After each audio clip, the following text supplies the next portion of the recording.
উদ্ধার বিপুল পরিমাণে গাঁজা। পাচারের সময় হাতে না হাতে ধরলো চুরাইবাড়ি থানার পুলিশ। ঘটনায় গ্রেফতার এক। সূত্রের খবর ছিল আগরতলা থেকে আসাম যাওয়ার পথে লরিতে গাঁজা পাচার চেষ্টা করা হবে। সন্দেহভাজন একটি লরিকে দেখে আটক করে পুলিশ। তৎপরতার সঙ্গে তল্লাশি চালিয়ে উদ্ধার করা হয় প্রায় 98 কেজি গাঁজা। নানা কৌশলে 7টি ড্রামে প্রায় 49 প্যাকেট গাঁজা পাচারের পরিকল্পনা ছিল, যার বাজার মূল্য আনুমানিক প্রায় 15 লক্ষ টাকা। ঘটনায় গ্রেফতার করা হয়েছে গাড়ির চালক সতীন্দ্র ত্রিপুরাকে। বিকালবেলা ওসি চুরাইবাড়ির কাছে বিশেষ একটা খবর আসে যে একটা container 6 wheel container AS01NC 6798 container দিয়ে কনসিল অবস্থায় কিছু গাঁজা আমাদের রাজ্য থেকে বাইরের দিকে আসামের দিকে যাচ্ছে।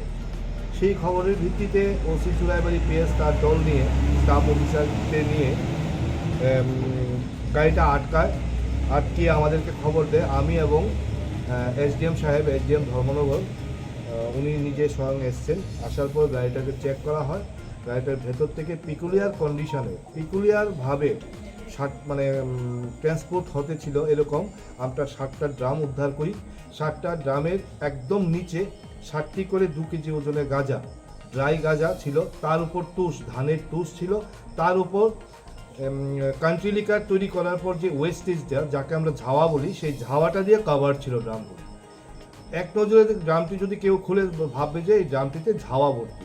যাই হোক, একটা অথেন্টিকেটেড খবরের ভিত্তিতে ওসি চুরাইবাড়ি সেই ড্রামগুলি উদ্ধার করে এবং তারপরে খোলার পর দেখা যায় এটার ভেতরে 60টি করে 2 কেজি ওজনের, একটি ড্রামে 60টি করে গাঁজার প্যাকেট এবং 60টা ড্রাম থেকে আমরা 49 প্যাকেট গাঁজা উদ্ধার করি, যার প্রত্যেকটির ওজন অলমোস্ট 2 কেজি। তো প্রায় 98 কেজি গাঁজা আমরা ওই গাড়িটি থেকে উদ্ধার করি, যার বাজার মূল্য, কালোবাজারি মূল্য আনুমানিক 15 লক্ষ টাকা হবে। এবং গাড়ির ড্রাইভারকে আমরা আপাতত অ্যারেস্ট করেছি এবং তাকে জিজ্ঞাসাবাদ করে তার বিরুদ্ধে একটা NDPS মামলায় ধারায় একটা মামলা নিয়ে আমরা মাননীয় আদালতে